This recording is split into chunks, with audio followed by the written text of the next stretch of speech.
ایک انصاری جوان کا وقت آخر آیا تو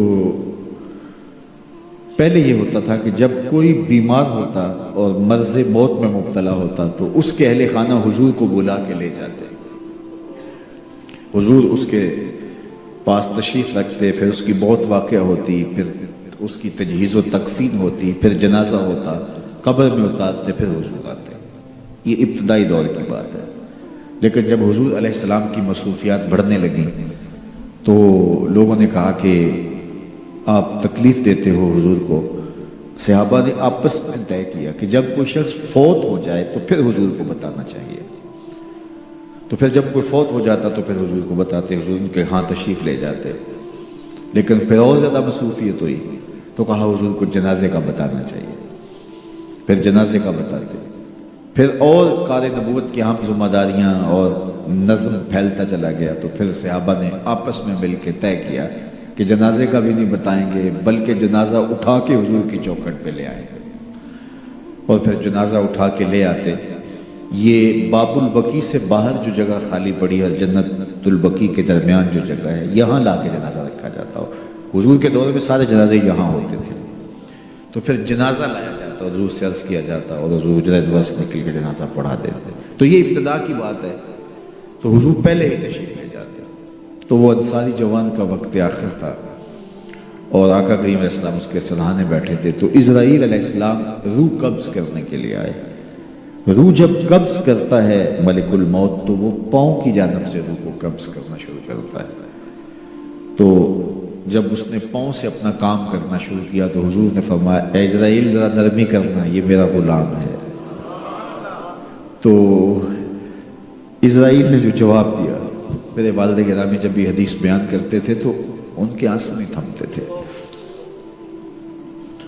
تو اسرائیل نے جو جواب دیا وہ کیا تھا؟ کرے عینہ کا، حضور آپ کی آنکھیں ٹھنڈی ہو جائیں، حضور آپ کی آنکھیں ٹھنڈی ہو جائیں، صرف اس کے ساتھ نہیں، آپ کا جو بھی غلام ہوگا اس کے ساتھ نرمی کروں گا، اس کے ساتھ نرمی کروں گا۔ تو حضور کا رخ انور اس وقت اگر نصیب ہو جائے، اس وقت حضور کے چہرے کی زیارت نصیب ہو جائے تو مجھے بتائیے کہ پھر تو زندگی کی جستجو ہی کامیاب ہوگی۔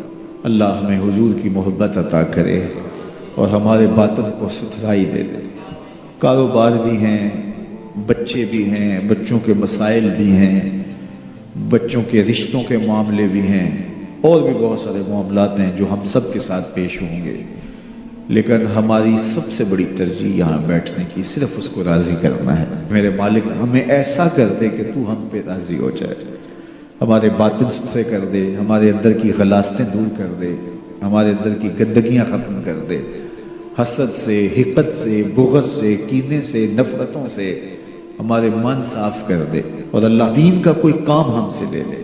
یہ دعا کیجئے گا، اللہ ہم سے ہماری استطاعت کے مطابق یہ مشت خاک کسی کام آ جائے، اس کا کوئی مقصد ہو، ساری زندگی یوں ہی جو ہے وہ گزر نہ جائے۔ وہ کیا کہا تھا اکبر آبادی نے، کیا بتائیں احباب کیا کار نمایاں کر گئے، بی اے کیا، نوکر ہوئے، پینشن ملی اور مر گئے۔ یہ زندگی کا مقصد تو نہیں، یہ تو کام ایک چونٹی بھی کرتی ہے۔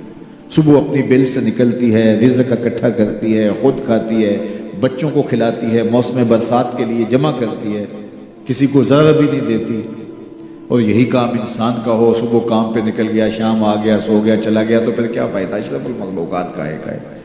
تو یہ دعا کرے اللہ اس مشت خاک سے کوئی کام لے لے اپنے دین کے لیے، ہم مقصد کی زندگی گزاریں، با مقصد ہماری حیات مستعار ہو، اور وہ با مقصد تبھی ہو سکتی ہے کہ اللہ رسول کی راہوں پہ گزاروں میں انسانیت کی خدمت کریں۔ سب سے بڑی خدمت انسانیت کی انسانی ہدایت کے لیے کوشش ہے۔ انسان کی سب سے بڑی ضرورت ہدایت ہے، تو انسانی ہدایت کے لیے کوشش یہ سب سے بڑی انسانیت کی خدمت ہے۔ اللہ ہمیں توفیق دے، اپنی پناہوں میں رکھے۔